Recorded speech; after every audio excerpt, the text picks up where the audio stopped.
Pwede ko bang malaman sino po dito ang miyembro ng Iglesia ni Cristo? Taas ang kamay. I remember last time na nag-church ako dito, nagsalita ako, that was April 2021. Tapos bago ako isugod sa ospital, September 2021, alam ko JCO dito. Ngayon, Iglesia ni Cristo na pala to. Pag tinanong kayo, anong lokal? Lokal nyo ay JCOD Floodway. Again, sino po ang Iglesia ni Cristo dito? Tayo, taas ang kamay. Yon, may natutunan ng first week ng July. Tama po, tayong lahat ay iglesia o bahagi tayo ng Iglesia ni Cristo. Lokal natin ay JCOD. Tama yun.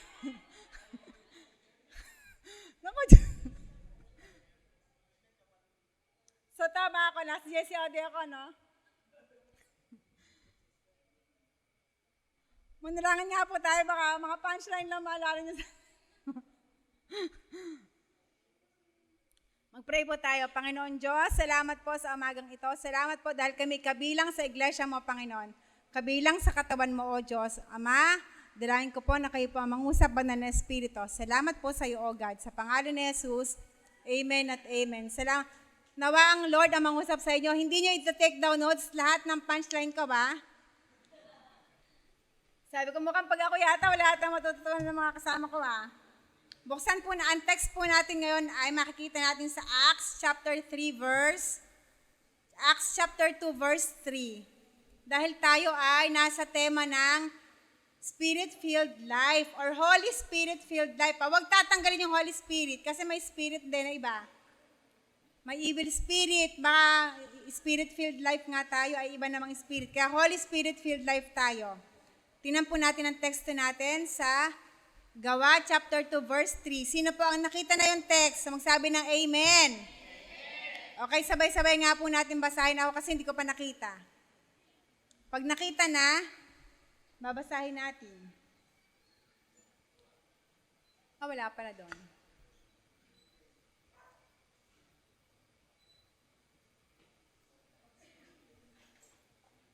Thank you. Maganda pala pa nag-speak ka, may tagawag ng teacher. Ate Carol, may kabot naman ako ng Bible, please. Salamat. Sabay-sabay natin basahin. Baka maunahan ko pa kayo makakita nun Sabi ko kasi basahin natin, hindi natin binasa. Gawa chapter 2 verse 3. Mayroon talaga isang kamay. Tapos wala pa nakikita doon.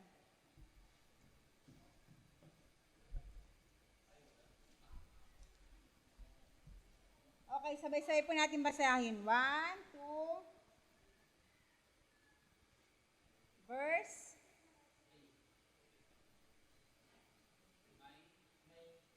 verse 3. May nakita.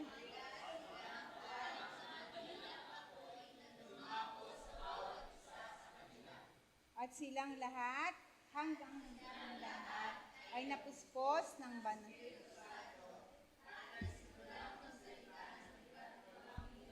Okay, so yan po, yan chapter na yan ang pag-uusapan natin. So dahil teacher ako, buong chapter na pag-aaralan natin yan, okay? At dahil ako ay inihanda ng buong isang taon ng panghapon, magsisimula tayo ng hapon. Yan. Mamili kayo ng subject. Pwede din namang recess, 15 minutes lang yun. Mamili kayo ng subject doon, Okay, so kidding aside, pag-aaralan po natin pagpapatuloy natin ang tema na Holy Spirit-filled life. Pero bago yan, tingnan muna natin ang Mga Ngaral chapter 3 verse 1. Malapit ko na ito maging lab. Mga Ngaral chapter 3 verse 1. Sino ang nakita na ang Mga Ngaral verse 3? Chapter 3 verse 1. Magsabi ng Amen. Oy, sana all. Verse 1. Ready? 1, 2, 3. Let's recite. Go. Ang lahat sa mundong ito ay may kanya-kanyang panahon, may kanya-kanyang oras. Okay, so lahat daw na nangyayari sa mundo ay may kanya-kanyang panahon at may kanya-kanyang oras. Kaya makinig po tayo, ngayon ay panahon para tayo ay puspusin ng banal na Espiritu. Sabi ng John chapter 10 verse 10, pumunta ang magnanakaw para magnakaw, pumatay at pumuksa. Si Jesus nagpunta para bigyan tayo ng buhay na ganap at kasaya-saya. Walang magnanakaw, bawal ang magnakaw. Sabi mo nga sa katabi mo, oy, wag mo akong nanakawan ng... Sabihin sa katabi, bawal magnakaw ng minute. Tingnan mo nga yung katabi mo, hindi na mukhang magnanakaw, di ba? Tingin sa katabi, o, di ba? Walang magnanakaw ng ng sandaling ito, para sa Diyos ito. Malinaw yung rule, bawal magnakaw, walang John 10:10a dito. Bawal yan, ha? Anyway, recess lang yung minutes niyo sa akin.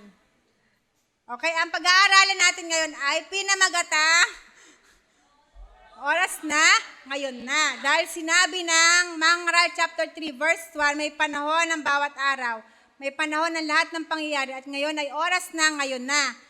Sabi ng Gawa chapter 2 verse 3, silang lahat ay napuspos ng banal na espiritu. Sa tatlo lang pag-aaralin natin ngayon, ito ay sinasabi ng first slide ay,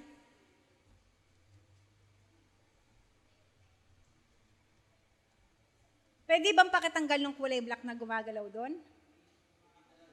Hindi mo natanggal yun. Okay, sabi ng ang una natin pag-aaralan ay sinasabing, kailan naganap ang pagkapuspos ng sa banal na espiritu? Pangalawa, sabay-sabay nga kayo nga magbasa, ready, go. Pagpapakita. At panghuli, okay, so number 1, kailan ba nagpakita yung pagkapuspos sa banal na espiritu? Sabi ng chapter na to, ng chapter 2 ng Gawa, ay panahon daw ng Pentecost, ng Passover, or Pentecost. Sabi ng Gawa chapter 2, ha?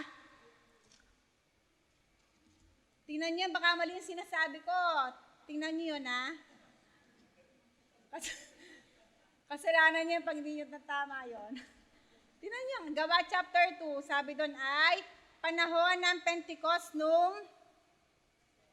sabi doon, nagkatipon silang lahat sa isang lugar nang sumapit ng araw ng Pentecost, di ba? Chapter 1. Nga pala, bibigyan ko muna kayo ng brief background ng Acts. Alam niyo ba yung aklat ng Acts ay sinulat siya ni Lucas at karugtong siya ng aklat ni Lucas at ito ay nakikibasa lang tayo para ito kay Teopilo. Kanino aklat ng aklat ng Gawa para kay? Okay, pero si Teopilo, siya ay manggagawa, siya ay hinirang ng Diyos. Dahil tayo ay hinirang ng Diyos, pwede ding atin to, pwede natin itong kamkamin. Pwede nating angkinin ang sinulat na to, ha, kasi tayo ay hinirang din ng Diyos, di ba? So sabi niya kay Teopilo, sa chapter 1 yon, mahal kong Teopilo, so parang pag tayo, mahal kong JC audience, yun, para din sa atin yon, pwede yon, dahil tayo hinirang ng Panginoon. So, unang tanong, kailan naganap ang pagkapuspos sa banal na espiritu? Ito ay panahon ng Pentecostes. Ate, kailan yung Pentecostes? O kailan nga ba yon? Tinanong ko si Maring Google. Ito ang sinabi ni Maring Google. Kilala niyo ba si Maring Google? Pag nagkaanak kayo, kunin yung ninang yon. Sabi ni Maring Google, ang Pentecost daw ay 50 days after the Passover. Makikita niyo yon sa Exodus chapter 12. Ano naman yung Passover? Yun yung pagpahid ng dugo sa hamban ng mga bahay para hindi mamatay ang kanilang unang anak. So kapag namatay, iiyak, di ba?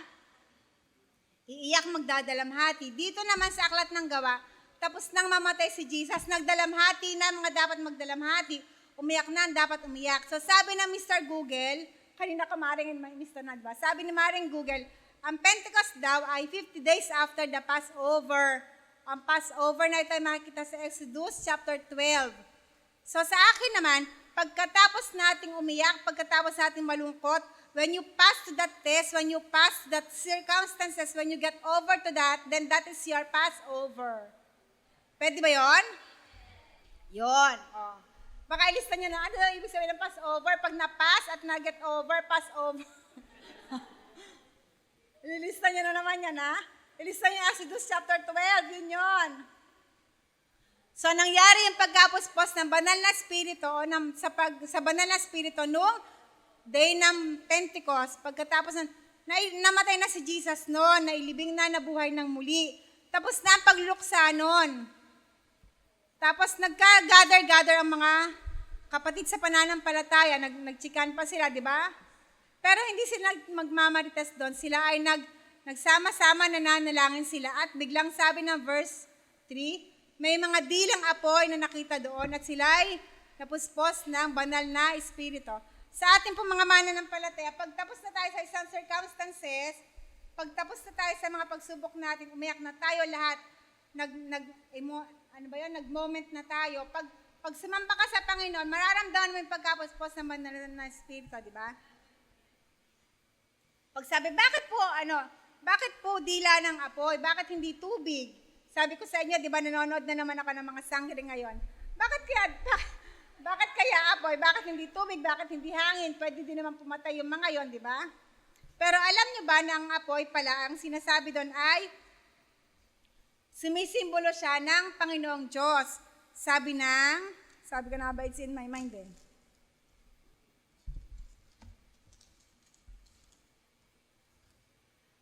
Sa lumang tipan, nakikita doon na sa Exodus, bakit apoy ang ginamit na nakita sa ulo ng mga mananampalataya? Tingnan natin sa Exodus chapter 13, verse 21 to 22. Exodus 13 po, 13. Pakitingin nga po, pwede. Ate Grace, bakit kaya apoy ang ginamit? Bakit hindi amihan na lang na hangin o kaya tubig, di ba? Dahil ang apoy ay sumisimbolo siya ng presensya ng Diyos. Sabi dito, 21.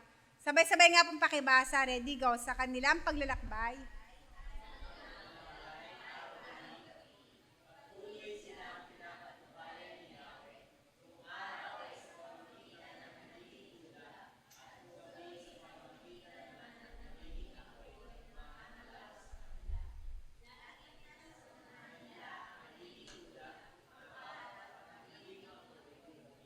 Okay, salamat. So, ibig sabihin, ang apoy ay sumisimbolo ng presensya ng Diyos. So, nung panahon na yon, nung nag-gather sila, may mga dilang apoy. Ibig sabihin, nandoon ang presensya ng Panginoon nung panahon ng Pentecost, di ba?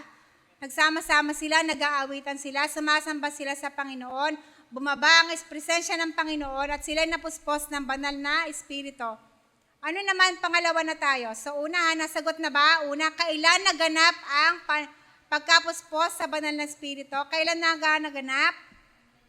Okay, at doon ay Pentecost. Pagkatapos mong mag-mourn, kaya okay lang umiyak, okay lang malungkot, okay lang dumaan sa dalamhati, okay lang yon. Pagkatapos noon, when you pass to that, when you get over to that, that's your Pentecost, napupuspos ka rin.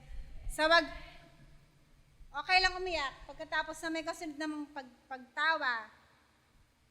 So, pag sinasabi na, at saka sama-sama pala sila doon kaya huwag sabihin sa akin yung mga dalagang, yung mga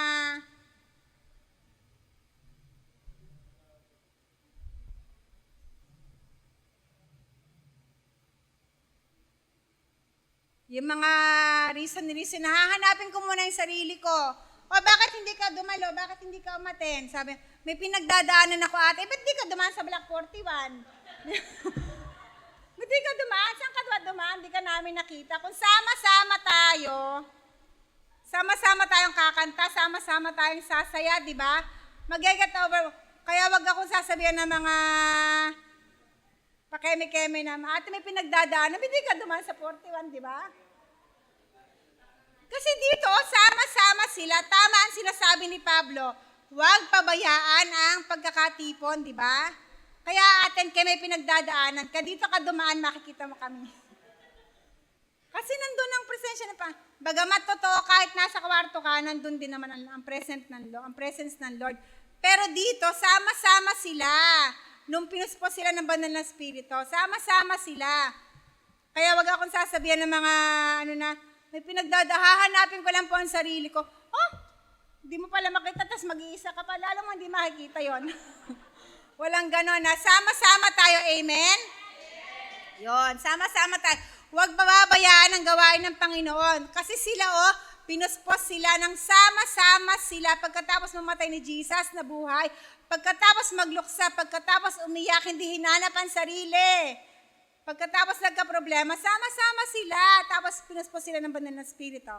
So, pag kailangan maranasan natin sabay-sabay yung Pentecost. Okay?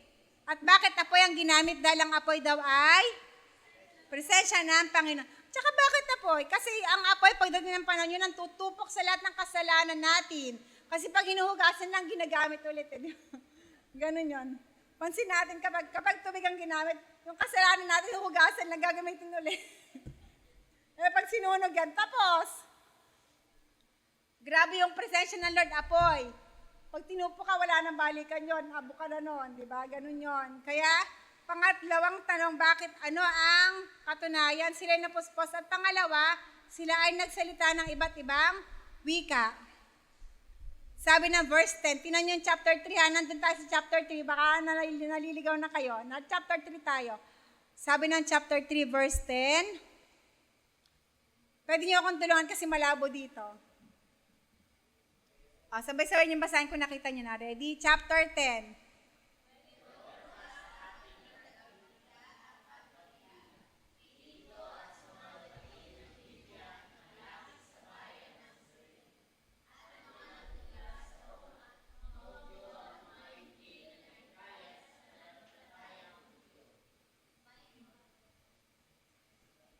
Tapos okay, sabi doon na, sila ay nagsalita ng iba't ibang wika ayon sa kinaloob ng banal na spirito. So kapag pala tayo ay napupuspos, tayo ay nagsasalita ng iba't ibang wika. Naalala ko nung bata pa ako, si Pastor June meron sinabihan dito, nasa kabilang block yata ay nagtuturo ng iba't ibang wika. Sabi, ganito sasabihin mo para iba't ibang wika daw yun. Pinatalsik siya dito. Ay, hindi ganyan. Ang speaking tongues binibigay ng Holy Spirit, ganun yun. Pag napuspos ka na, ikaw ay magsasalita ng iba't ibang wika. At hindi yun yung iba-ibang chismis pala, may mga ganitong lingwahe, hindi yun ano yung sinasabi nila? Another thing, kapag ikaw ay puspos ng banal na Espiritu, tayo daw ay nagpapatotoo tayo ng kamanghamanghang gawa ng Panginoon. Sabi ng verse 11, di ba? Sinasabi nila ang kamanghamanghang gawa ng Diyos. Kapag puspos ka ng banal na Espiritu, hindi mo maaalala yung problema mo. Minsan nga sa text mo na, nasasabi mo din ang kabutihan ng Panginoon, di ba? Kasi puspos ka ng banal na Espiritu. Subukan mo magpuspos ng TV, yun ang sasabihin mo. Subukan mo magpuspos ng problema. Problema ang lalabas sa bibig mo. Subukan mo mapuspos ng banal na Espiritu. Kaluwalhatian ng Panginoon ang lalabas sa mga bibig natin, di ba? Amen ba doon? Palapakan nga natin ang Panginoon. Alam ko na kung gaano kayo kalakas huwag mapalakpak sa akin. Paano naman sa Panginoon? Paano naman yung pag sa Panginoon? Yun. Pero, okay, salamat sa Lord. Lord, magpapatotoo kami, basta pupuspusin mo kami ngayon, Hinihingi sa Lord yun, pinupuspos yun.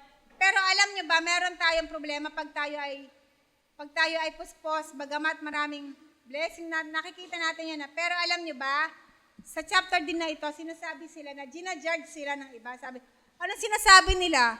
Mga lasing sila, di ba? Sabi doon sa chapter, mga lasing silang aga-aga. Maaaring makaranas tayo ng judgment sa labas. Pwede tayo i-judge na, problema mo na, praise the Lord ka pa? Ganun yun I-ready ang sariling ganun. Okay lang yon.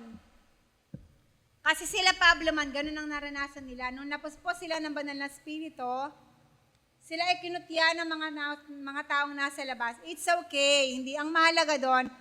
Anong mangyayari kapag tayo ay napuspos ng banal na Espiritu? Sa ulat kapag tayo ay napupuspos ng manifestations, una tayo ay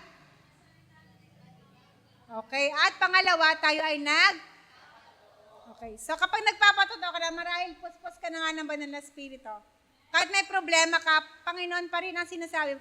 Pero wag naman OA, Minsan, alam nyo, minsan may OA yun. Dapat marunong din tayo mag-discern. So kapag puspos pala tayo ng banal na Espiritu, sinasabi natin yung kamanghamanghang gawa ng Diyos, di ba? Halimbawa, basta lagi ko masasabihin, sabi ng Miss Universe dati, there is always a silver lining, di ba? Tayo din laging ganon. Lagi tayo may ipapatotoo kung tayo ay puspos ng banal na Espiritu. Ngayon naman, pangatlo na, di ba? Recess lang. Pangatlo na tayo. Last. Sabi doon, number 3 point. Ano yun? Ready? 1, 2, 3, go.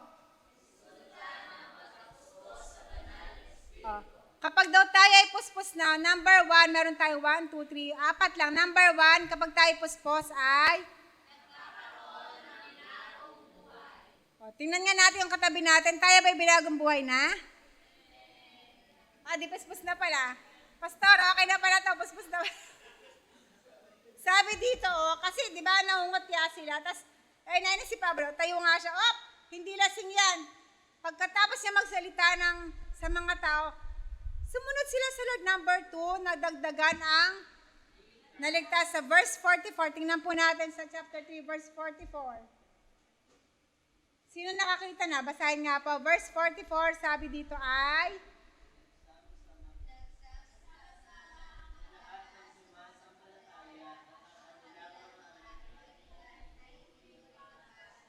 baka nasa verse 42 yon, di ba? Yung nadagdag ng 3,000. Ano verse daw? 41. Basahin nga natin verse 41. Kaya't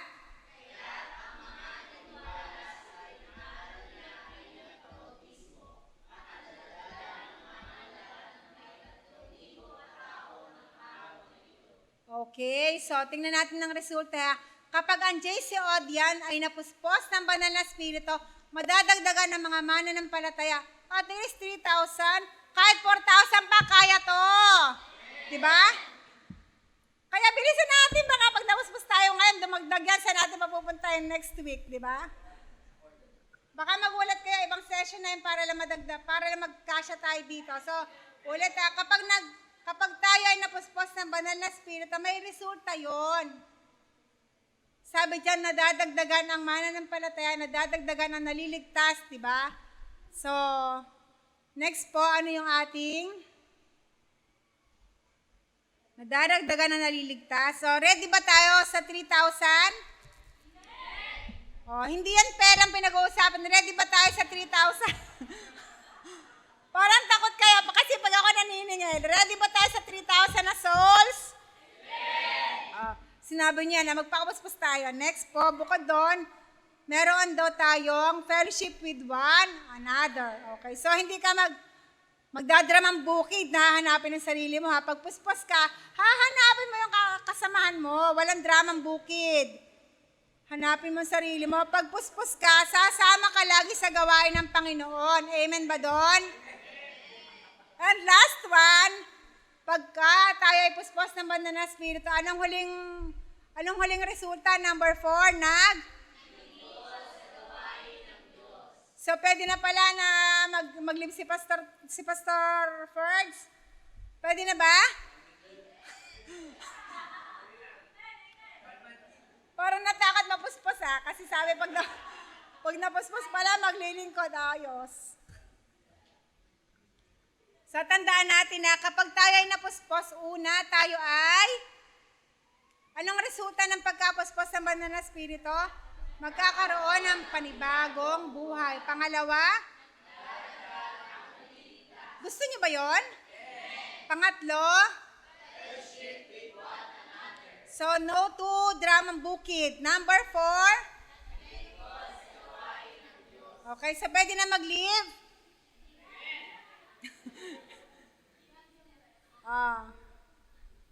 Ano lang yan ilang buwan lang yan, pastor hindi yung forever live Baka mamaya ayaw niyo na magpupuspos mamaya dahil sa resulta. So bakit pala, ano nga yung title natin? Oras na, ngayon na. So sabi doon kasi, tapos apoy, di ba? Ano yung mga nakakahadlang, bakit hindi tayo puspos? Yun yung mga gawa ng ating laman. Sabi ng Galatia chapter 5. Tingnan nga natin yung Galatia. Hindi mapapagkaila ang gawa ng laman.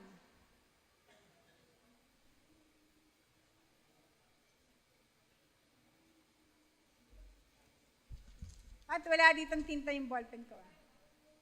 Galatia chapter 5 verse. Tingnan natin verse 16. Ito, 19 mo 19. Hindi mapagkakaila. Basahin nyo kaya, paano ako nakatingala? Ready, go.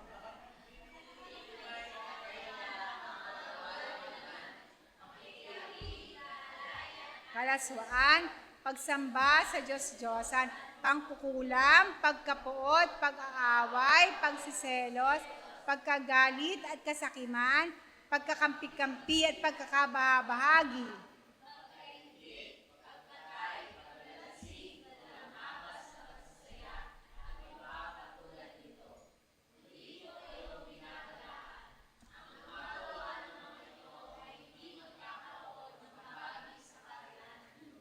Okay, thank you. So, yun muna ang gawa ng laman. Alam nyo ba, kapag minsan sabihin ng totoo, sa Diyos nyo sabihin, wag sa akin. Di ba? Minsan nagagawa natin itong gawa ng laman kasi nasa laman tayo di ba? Wala pa tayo sa Espiritu Kaya minsan nahihirapan tayo magpapuspos ng banal na Espiritu kasi nasa laman tayo. Pero sa verse pababa, subalit ang bunga ng Espiritu ay, ready, go.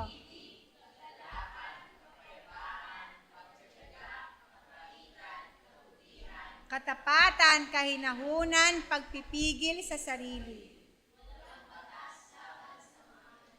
Okay, salamat. Sabi nung last week, kapag daw puspos tayo ng banal na Espiritu, may bunga. Ito yung bunga. O, nandito ako, di ba? Sabi yun ni Sister Angelo last week, kapag daw tayo puspos ng banal na Espiritu, may bunga. So, gusto niyo mabapuspos ng banal na Espiritu? Handa na ba kayong mabunga? O, kailan pa yon? Sabi ng bata pa ako, hindi ko masabing maliit pa ako, nung maliit pa ako, malapit nang dumating ang Panginoon. Kung dati malapit nang dumating ang Lord, lalo na ngayon, di ba? Nakita nyo, ang resulta pag puspos tayo ng banal na Espiritu, maraming maliligtas. Maawa tayo sa mga nasa paligid natin. Pag hindi tayo napuspos ng banal na Espiritu, paano sila makakakilala sa Panginoon, di ba? Pag tayo puspos ng banal na Espiritu, mamumunga tayo, malalaman nila ang kabutihan ng Lord. Lalapit sila sa Panginoon, masasama natin sila dito, magkakaroon tayo ng fellowship. Amen? Kaya hilingin natin sa Panginoon na puspusin tayo ng Lord. Puspusin tayo ng banal na Espiritu para madala natin sila. Kasi ngayon na yon. Pag namatay sila, hindi natin sila mahahatak sa impyerno, di ba? Napakadamot naman natin. Tapos na tayo sa Pentecost natin, tapos na yon, nakatapos na isang buong linggo natin. Napagtagumpay natin ang buong linggo, pwede na tayo magpapuspos ng banal na Espiritu. Amen? Hilingin natin sa Panginoon na mapuspos po tayo ng kanyang presensya para madala natin sila. Kasi oras na po, konting-konting panahon na lang, ang daming nagigera, ang daming mga masamang nangyayari. Nasa bukana na tayo ng dulo ng panahon. Huwag naman tayo maging madamot. Atin po silang hatakin sa Panginoon. Pero hindi natin sila mahahatak kung sarili lang natin kasi tayo ay nabubuhay sa laman, di ba? Pero kung puspos tayo ng banal na Espiritu, tupok ang ating pong mga masasamang ugali, tupok ang ating mga laman, di ba? Tupok ang ating mga kaisipang masasama. Kaya hilingin natin sa Panginoon, puspusin tayo ng Panginoon. Okay ba yon? Sino po ang handang magpapuspos sa Panginoon? Sa Panginoon niya sabihin niya na, hilingin natin sa Lord kasi nakakalungkot po na marami pa. Kung dati 3,000, baka more than 3,000 ang pwedeng maligtas kapag tayo napapuspos sa Panginoong Diyos. Hindi ko alam ang population ng Floodway. Nagsimula nung Monday yung Popcom. Population, pop count pala. Population count. Hindi natin alam ilan ang population ng Floodway. Kapag naligtas silang lahat, ayos na yon, di ba? Pwede natin sabihin na, Lord, pwede na po, di ba? At pag naligtas silang lahat, welcome, sasabihin ng Lord John. Pero kung hindi ka napuspos ng Panginoon, ay ewan ko sa'yo, paano makakadala yan sa presensya ng Lord at sama-sama na ugali mo, di ba? Ganun yon. Hilingin natin sa Panginoon na tayo ay pabaguhin ng Lord. Tayo po ay tumayong lahat. Hilingin natin sa Panginoon na pakapuspusin tayo ng Lord. Let this song be our prayer. Ma-feel tayo ng Panginoon.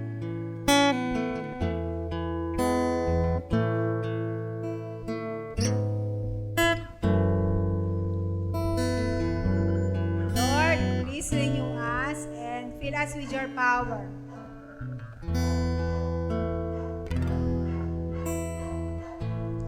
Come, Holy Spirit, fall afresh on me. Fill me with your power, satisfy my needs. Holy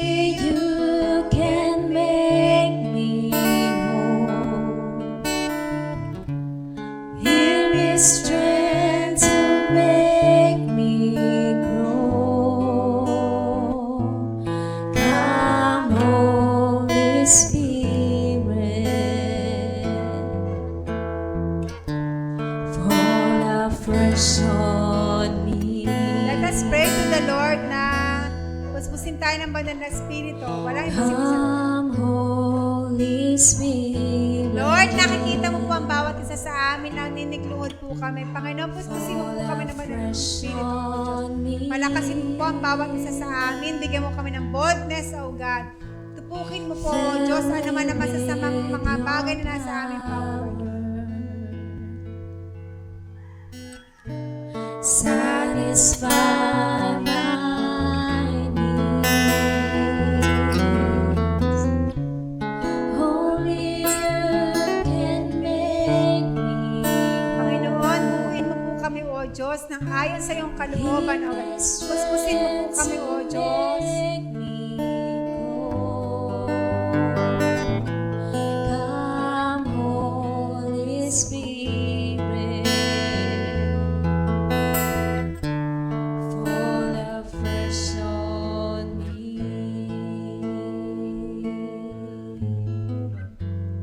Fall afresh on me. Fall afresh on me.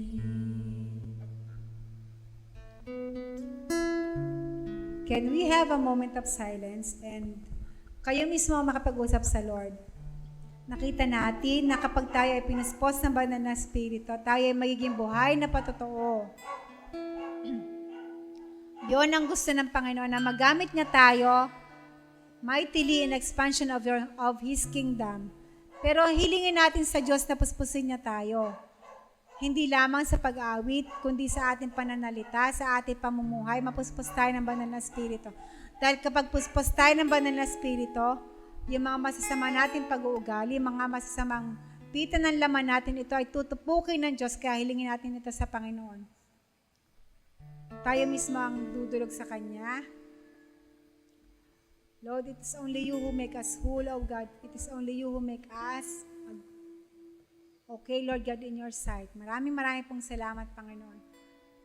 Lord God, manguna ka po sa bawat isa sa amin. Marami pong salamat, O Diyos. Wala pong imposible sa iyo. Kami po ay pupuspusin mo na yung banal na Espiritu. Salamat po. In the name of Jesus Christ, we pray. Amen. Amen. Amen. Amen. Pwede pong makaupo tapos ng recess. Go.